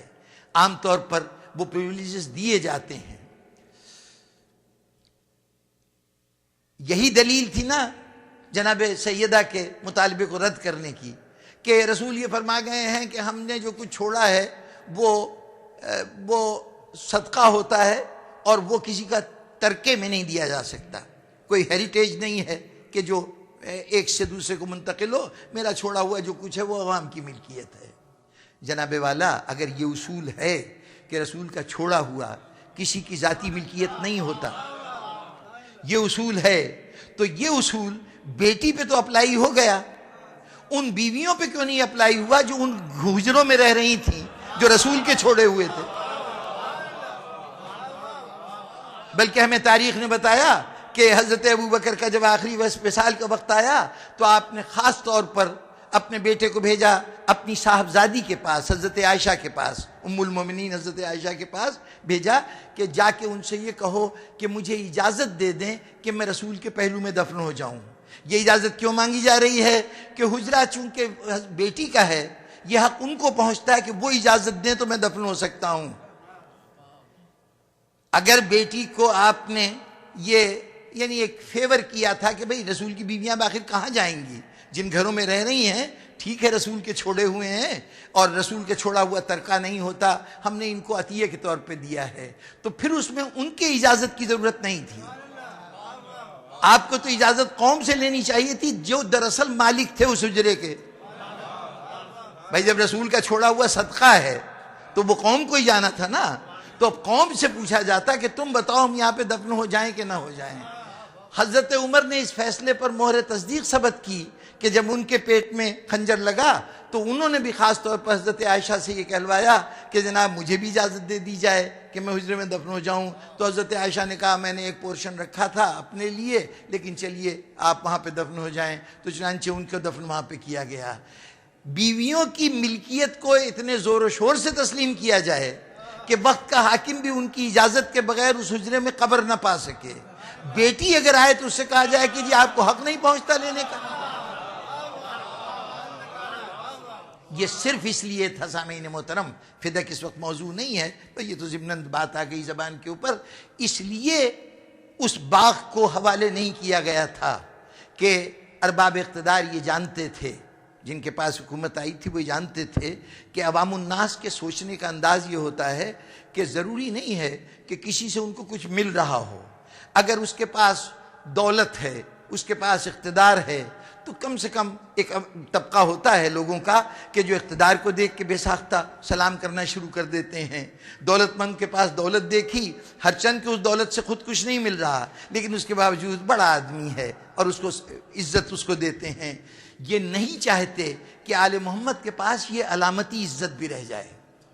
اس لیے یہ کوشش ہے کہ ان کے جتنے معاشی وسائل ہیں، جتنے اکنامک ریسورسز ہیں، ان سب کے اوپر بھی گورنمنٹ قبضہ کر لے. بھوکے ننگے لوگ جن کے پاس کچھ وسیلہ حیات نہیں ہوگا، بظاہر دینے کے لیے کچھ نہیں ہوگا، تو خلق خدا کی نگاہ میں ان کی کوئی اہمیت نہیں ہوگی. یہ اہمیت کو کم کرنے کا ان کے پیش نظر تھا. لیکن یہ تمام کوششیں اپنی جگہ پر جن کی اہمیت تھی وہ وقت نے ثابت کیا. دیکھیے، کہنے کو تو جب جناب سیدہ کی اہمیت کو گھٹایا گیا تھا، جناب امیر کی اہمیت کو گھٹایا گیا تھا، تو ان کی اولاد کی اہمیت کیا رہتی؟ اور خصوصاً وہ اولاد کہ جو نہ کبھی شریک اقتدار رہی، نہ جس کے پاس حکومت رہی. امام حسن علیہ السلام کی شہادت ہو چکی ہے، 10 سال گزر گئے ہیں. امام حسین مدینے کے آرڈنری سٹیزنز میں سے ایک سٹیزن ہیں. جی، بظاہر دیکھیے تو کوئی سوشل اسٹیٹس نہیں ہے ایسا، یا کوئی پولیٹیکل حیثیت ایسی نہیں ہے کہ جس کی وجہ سے حکومت ان کی حمایت لینے پہ مجبور ہو. بھئی ایک عام شہری اگر کہتا ہے جی میں آپ کے صدر کو نہیں مانتا، تو صدر الیکٹ ہو چکا ہے، وہ اپنے مسند اقتدار پہ فائز ہے، جو طریقہ بھی ہے آپ کے ہاں انتخاب کا اس کے تحت وہ منتخب ہو چکا ہے. اس زمانے میں طریقہ یہ سمجھا جاتا تھا کہ باپ نے بنا دیا ہے تو بن گئے. اس وقت کا لیگل طریقہ یہ تھا کہ باپ نے مسند پہ بٹھا دیا ہے تو بیٹا حقدار ہو گیا. تو اب اس وقت کوئی اگر نہیں ایک فرد مانتا تو کون سی قیامت آ جائے گی؟ آپ کے ہاں تو اس بات کا بھی امکان ہے نا کہ اگر 49% لوگ نہ مانیں تب بھی وہ جو 1% زیادہ جو مان لیا ہے لوگوں نے، وہ فیصلہ کن ثابت ہوں گے اور اس کے تحت حکومت اس کو ملے گی جس کو وہ 0.1% ہوں، تب بھی اگر زیادہ ہیں تو وہ حکومت بنانے کا حق رکھتا ہے. آخر یزید کو کیا پریشانی ہے کہ اتنی بڑی سلطنت میں پوری سلطنت اس کو تسلیم کر رہی ہے، ایک حسین نہیں تسلیم کر رہے، تو کیوں اس کو نیند نہیں آ رہی؟ کیوں وہ اپنے تمام وسائل، تمام ریسورسز صرف کر رہا ہے کہ امام حسین کی گردن جھک جائے؟ غور کیجئے، اس سے اندازہ ہوگا امام حسین کے مقام کی اہمیت کیا ہے. ہر چند کے کوشش یہ کی گئی تھی کہ ان سے اقتدار بھی دور رکھا جائے، ان سے مال دنیا بھی دور رکھا جائے، ان کی معاشرے میں کوئی حیثیت نہ ہونے دی جائے، بالکل اگنور کر دیے جائیں، نو باڈی بن جائیں، وہ صورتحال ہو جائے. اس مقام تک پہنچانے کے باوجود حکومت خود یہ اعتراف کر رہی ہے کہ اس وقت سرزمین اسلامیہ میں جو مسلمانوں کا علاقہ ہے اس کے اندر جو موسٹ امپارٹنٹ شخصیت ہے وہ اگر ہے تو حسین کی ذات ہے. یعنی حکمران کا یہ کہنا کہ ان سے بیعت بہر صورت لی جائے، تمام اپنے ریسورسز ڈال دیے یزید نے. آپ اندازہ لگائیے کتنے گورنر اس نے بدلے ہیں صرف امام حسین سے بیعت نہ لے سکنے کے مسئلے پر. ولید جو گورنر مدینے کا تھا، سب سے پہلے اس کے سپرد ہوا تھا کہ حسین سے بیعت لو اور اگر بیعت نہیں کرتے تو سر قلم کر دو. امام حسین علیہ السلام وہاں انکار بیعت کر کے صحیح سلامت مدینے سے نکل کر مکے آ گئے. اس جرم کا پہلا نشانہ تو بنا ولید، جو اس وقت عہدے سے ہٹا دیا گیا. اس کے بعد نعمان بن بشیر، اس کے بعد سعید ابن عاص گورنر تھا مکے کا. جب مکے پہنچے تو اب یہاں پہ کوشش یہ کہ امام حسین السلام مکے سے بچ کے نہ نکلنے پائیں، یہاں قتل کر دیے جائیں. جب وہاں پر امام حسین السلام وہاں سے بھی نکل گئے اور وہ ان کو روکنے میں کامیاب نہیں ہوا تو سعید ابن عاص کو بھی اس کے عہدے سے ہٹا دیا گیا. پھر کوفے کے اندر جب حضرت مسلم پہنچے اور ان کے ہاتھ پر بیعت ہو گئی تو نعمان بن بشیر اس وقت کا وہاں کا گورنر تھا، اس کو اس کے عہدے سے ہٹا دیا گیا. کم از کم 3 گورنر صرف اس بات پہ ہٹائے گئے کہ حسین سے بیعت کیوں نہیں لی. اور اس کے بعد ابن زیاد کو خاص طور پہ لایا گیا کہ وہ یہ کام کر کے دکھا دے گا، اور ابن زیاد کا بھی جو انجام ہوا وہ آپ کی نگاہوں کے سامنے ہے. لیکن اس سے اندازہ ہوتا ہے کہ حسین کی بیعت کا کرنا یزید کی نگاہ میں کیا امپارٹنس رکھتا ہے. اتنی بڑی چیز ہے کہ اس کے لیے اپنے حکومت کے تمام ریسورسز کو میدان میں لانے کے لیے تیار ہے. کربلا کے میدان میں جو فوجوں کی تعداد ہے وہی دنیا کو حیران کر دیتی ہے کہ آخر اتنی فوجوں کی کیا ضرورت ہے. حسین موقع دے رہے تھے کہ کل دنیا دیکھ سکے کہ دیکھو یزید کے پاس جو کچھ بھی ہو سکتا تھا مجھ سے بیعت لینے کے لیے، اس نے اس میں کوئی کمی نہیں کی ہے، اپنی ساری قوتوں کو لے کے آ گیا ہے۔ یہ قوتیں کیوں تھیں؟ یہ حسین کی اہمیت تھی، حسین کی وہ بنیادی حیثیت تھی۔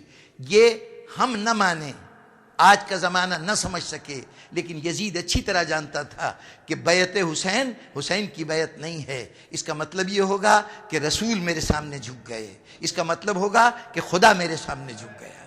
اور حسین کو بھی معلوم تھا کہ میری بیعت نہیں ہے، یہ خدا اور رسول کی یزید کے ہاتھ پہ بیعت ہے، اس لیے حسین یہ بیعت نہیں کر سکتے تھے۔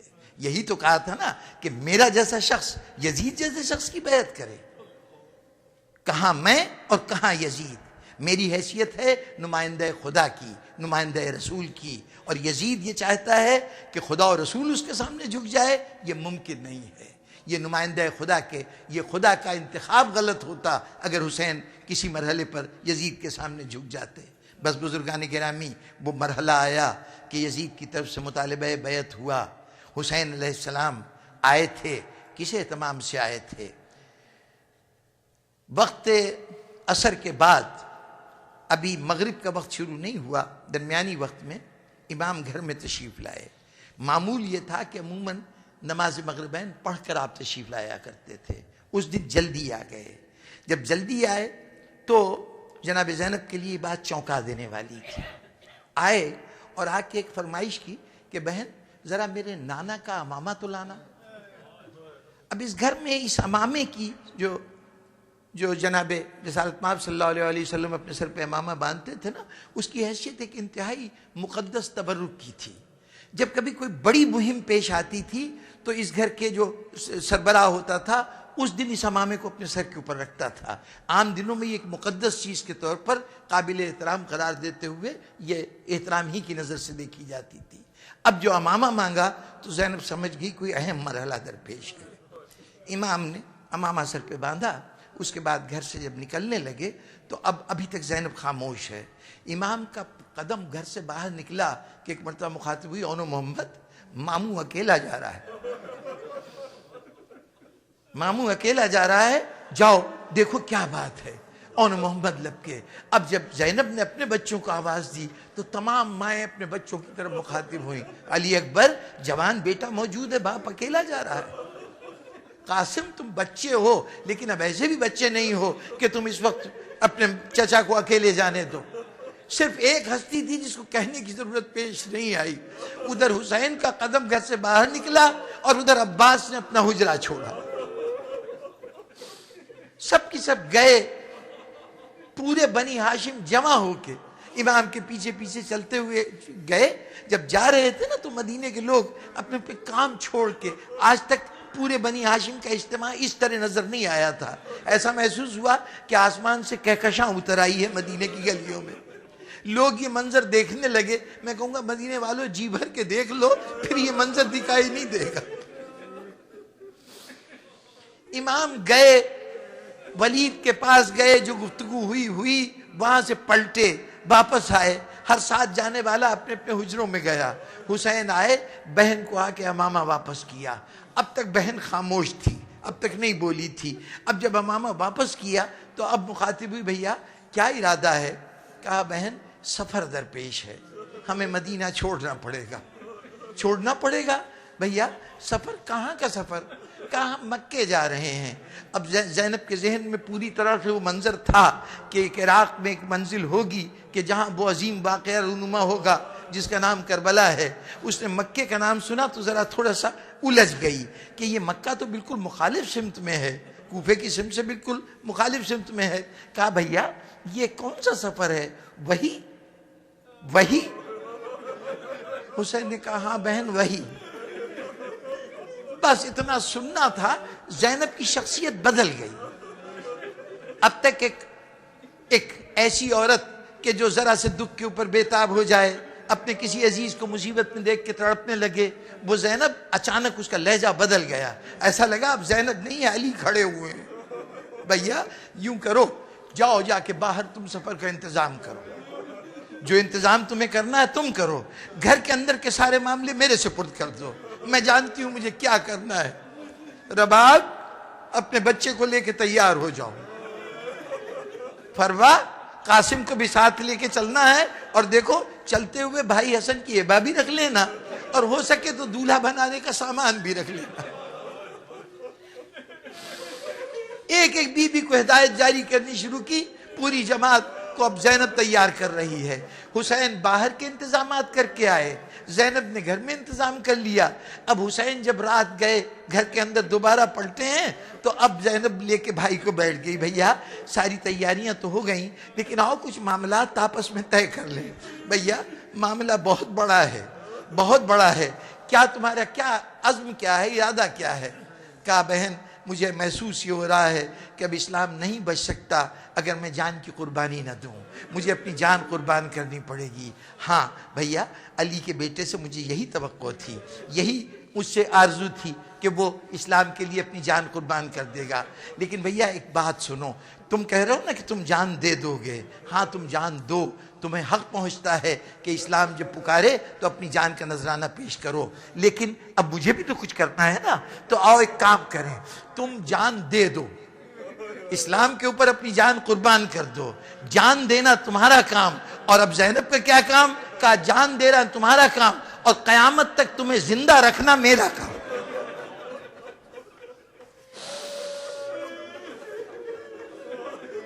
بھائی زینب تمہیں مرنے نہیں دے گی۔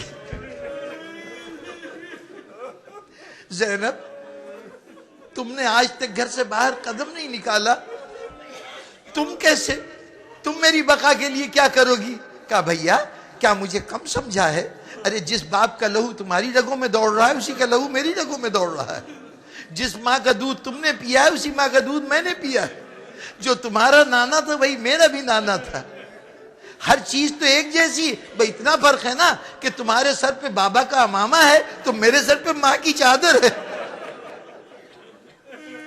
بہن کیا کرو گی؟ کہا بھائی تم کیا کرو گے؟ کہا میں تو اسلام کے لیے سر دے دوں گا۔ کہا اچھا تم سر دے دو گے تو سر سے بھی زیادہ عزیز میں اپنے سر کی چادر دے دوں گا۔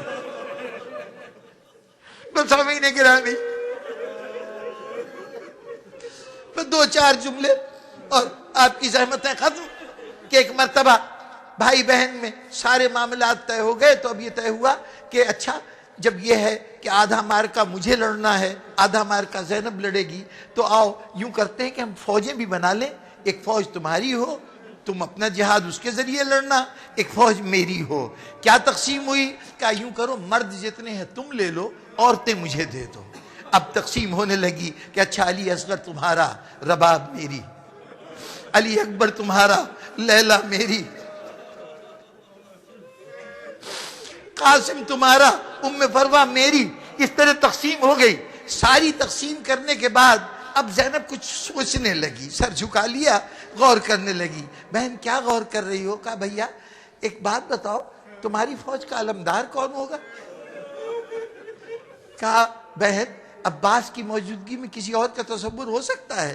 ارے علی کا بیٹا، علی کے علم کا وارث ہوگا، عباس موجود ہے، وہ میرا علمدار ہوگا۔ ہاں بھیا کیا کہنے، تم نے بہت اچھا انتخاب کیا ہے، اس سے بہتر علمدار ہو نہیں سکتا، یقیناً بہت تمہاری مقدس اور محترم فوج کو جو علمدار سجے گا وہ یہی ہو سکتا تھا، بڑا اچھا انتخاب ہے بھیا۔ پھر کچھ سوچنے لگی سر جھکا کے۔ بہن اب کیا سوچ رہی ہو؟ کہا بھیا میں یہ سوچ رہی ہوں کہ علم تو مردوں کے ہاتھ میں ہی اچھا لگتا ہے نا، علم اٹھانے والے مرد ہی ہوتے ہیں، میری فوج تو ساری عورتوں میں مشتمل ہے، تمہارا علم تو عباس اٹھائے گا، میرا علم کون اٹھائے گا؟ بہن جس پہ ہاتھ رکھو، میرے فوجیوں میں سے جس کو چاہو تم لے لو علمداری کے لیے، لیکن یہ تو بتاؤ کہ تمہارا علم کیسا ہے، تمہارا کون سا علم ہے؟ کہا بھیا تمہارا علم تو وہ پھریرے والا ہوگا نا، وہ علم ہوگا، میرا علم اونٹوں کی مہار ہوگی۔ بس سامعین محترم آخری مرحلہ میری گفتگو کا، اگلا دن پورا تیاری میں گزرا۔ تیسرے دن ولید سے بیعت کے انکار کے تیسرے دن حسین علیہ السلام کا قافلہ مکے کی طرف روانہ ہونے کے لیے تیار ہونے لگا۔ اب اہتمام یہ ہے کہ ہر طرف جوان کھڑے ہوئے ہیں بنی ہاشم کے، اور چاروں طرف پہرا دیا جا رہا ہے، کوئی اجنبی آنے نہ پائے، کوئی کہیں بلندی سے ان کے بیٹھ سوار ہونے کا منظر نہ دیکھے۔ اس ساری کیفیت میں ایک اونٹ لایا جاتا تھا، لا کے دروازے پہ بٹھایا جاتا تھا، آواز دی جاتی تھی یہ فلاں بی بی کے لیے اونٹ لایا گیا ہے، وہ بی بی برآمد ہوتی تھی، جیسے ہی گھر سے برآمد ہوتی تھی اس کے جتنے وارث تھے وہ دوڑ کے آتے تھے، اس بی بی کو سوار کراتے تھے۔ جناب ام لیلہ کے سواری کا وقت آیا، علی اکبر نے آ کے سوار کرایا۔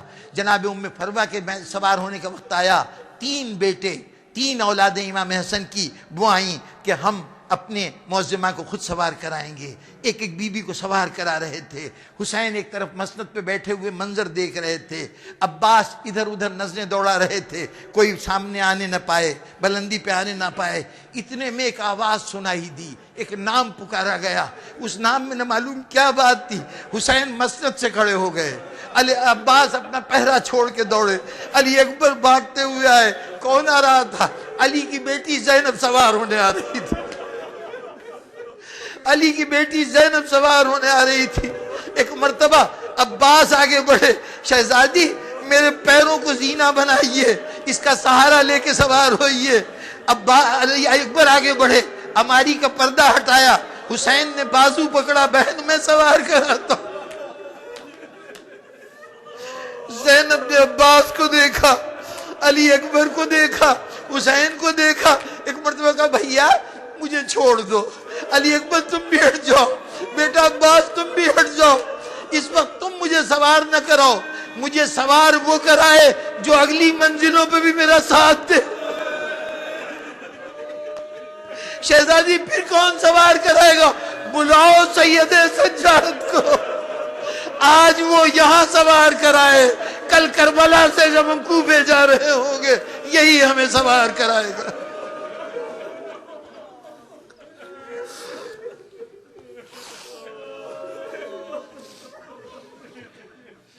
سَيَعْلَمُ الَّذِينَ ظَلَمُوا أَيَّ مُنْقَلَبٍ يَنْقَلِبُونَ۔ رب العالمین ہمارے تذکرے کو قبول فرما، ہمارے گناہان صغیرہ و کبیرہ کو معاف فرما، صراط مستقیم پر ثبات قدم عطا فرما، حاضرین کی تمام حاجتوں کو پورا فرما، ملت کو اتحاد اور اتفاق کی نعمت سے دوبارہ سرشار فرما۔ رب العالمین اپنی آخری حجت کا جلد ظہور فرما، ہمیں ان کے جانثاروں میں شامل ہونے کی سعادت عطا فرما۔ ماتم حسین۔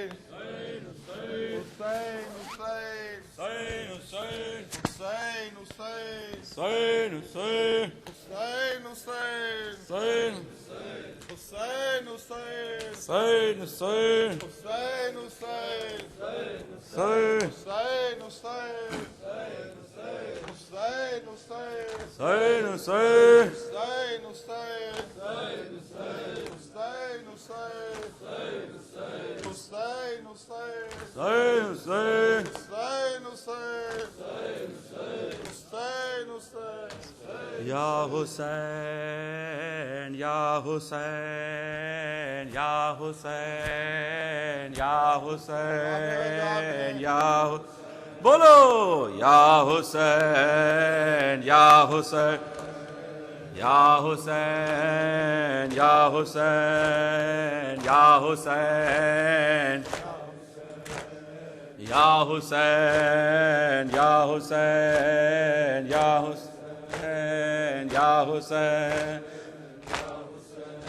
زینب سے آزاداری شبیر چلی ہے، زینب سے آزاداری شبیر چلی ہے، زینب سے آزاداری شبیر چلی ہے، زینب سے آزاداری شبیر ہے، ہر گھر میں بپا مجلس فرزند علی ہے، زینب سے آزاداری شبیر چلی، زینب سے آزاداری شبیر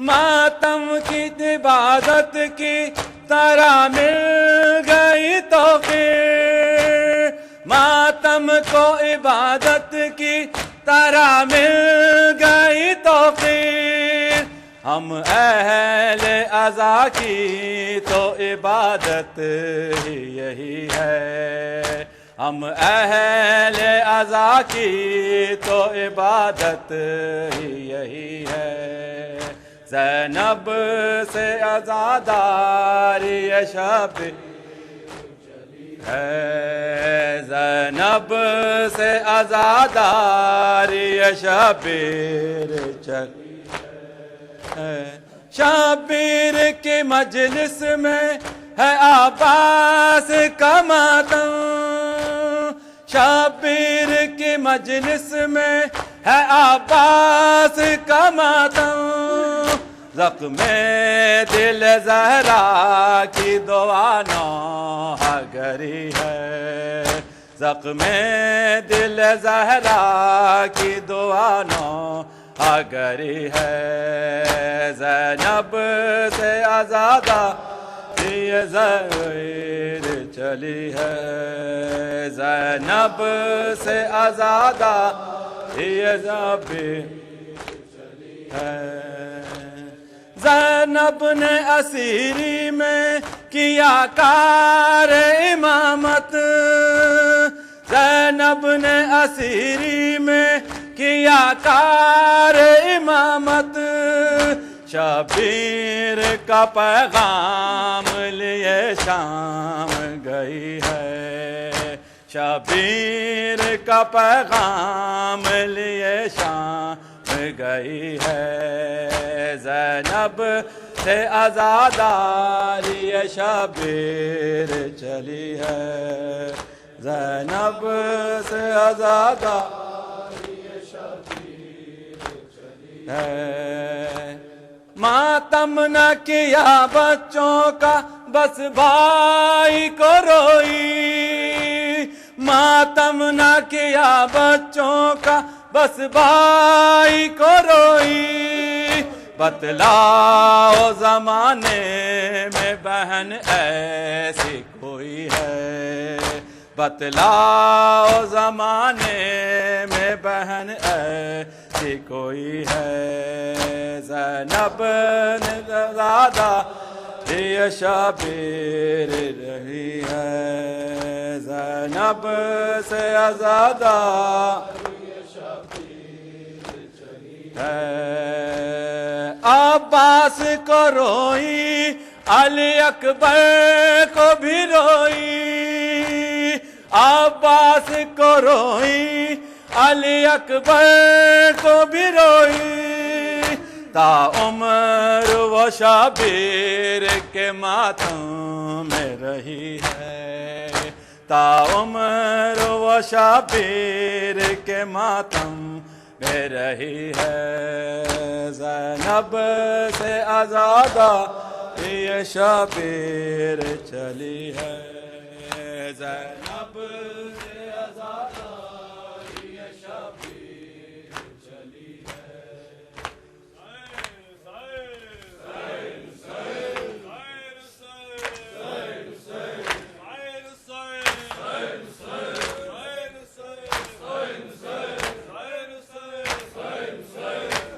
عباس کے پرچم کو ہوا چوم رہی ہے، عباس کے پرچم کو ہوا چوم رہی ہے، عباس کے پرچم کو ہوا چوم رہی ہے، عباس کے پرچم کو ہوا چوم رہی ہے، لگتا ہے کہ زہرا کے، لگتا ہے کہ زہرا کی دعا چوم رہی ہے، عباس کے پرچم کو ہوا چوم رہی ہے، عباس کے پرچم کو ہوا چوم رہی ہے، لگتا ہے کہ زہرا کے، لگتا ہے کہ زہرا کی دعا چوم رہی ہے عباس کے پرچم کو ہوا چوم رہی ہے عباس کے پرچم کو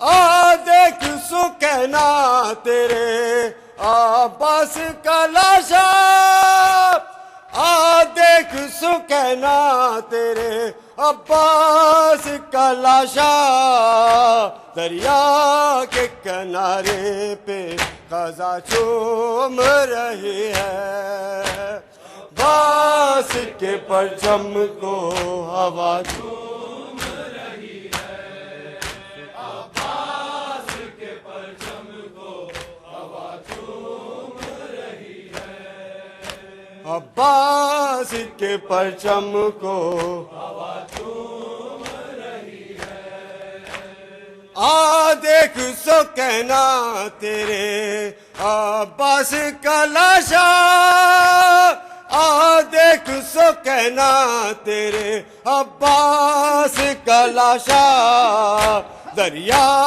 کے کنارے کو قضا چوم رہی ہے عباس کے پرچم کو ہوا چوم رہی ہے عباس کے پرچم کو ہوا چوم رہی ہے لگتا ہے کہ زہرا کی دعا چوم رہی ہے عباس کے پرچم کو ہوا چوم رہی ہے عباس کے پرچم کو ہوا چوم رہی ہے بہتا ہوا پانی ہے کہ عباس کے آنسو بہتا ہوا پانی ہے کہ عباس کے آنسو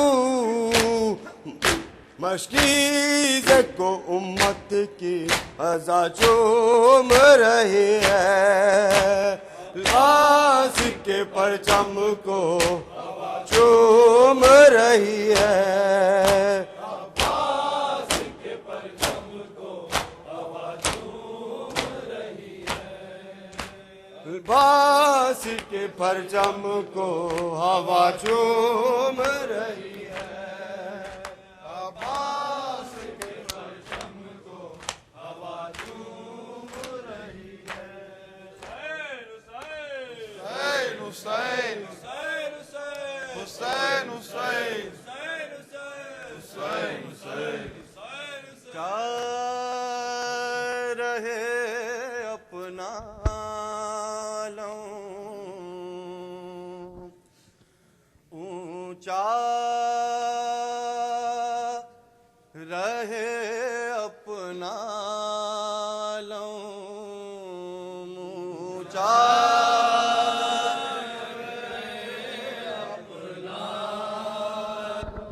جب تک ہے دور آسمان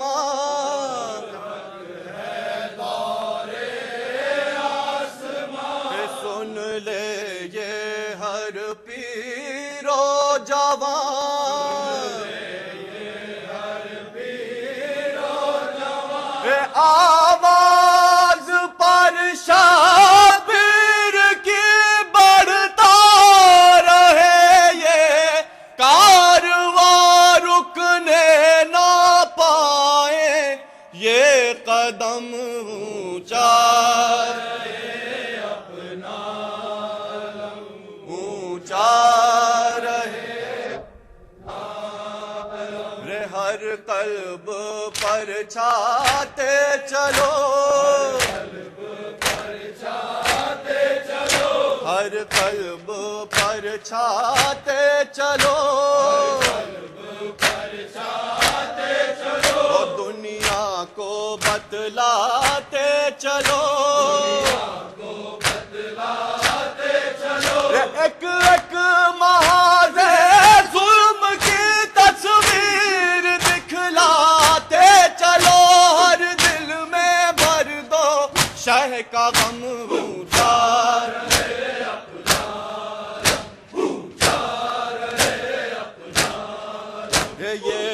پرچم عباس ہے، یہ پرچم عباس ہے، ٹوٹے دلوں کی آس ہے، یہ اب تک